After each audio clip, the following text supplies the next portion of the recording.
Hello guys, today I'm going to show you how to disable signature driver enforcements. Go to Start, Windows Start menu, click Setting icon, click Update and Security, click Recovery,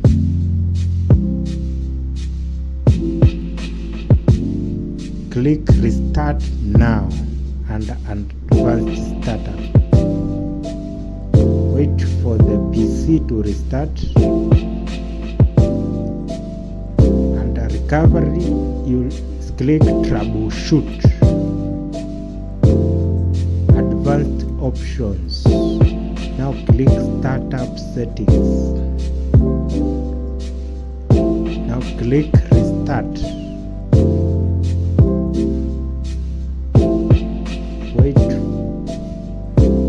for a while. Now,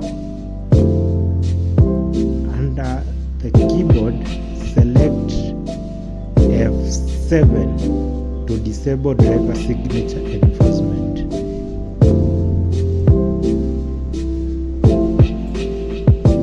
Click 7 under the keyboard. Just press it once, press and wait for the PC to reboot. Thank you guys, that's all.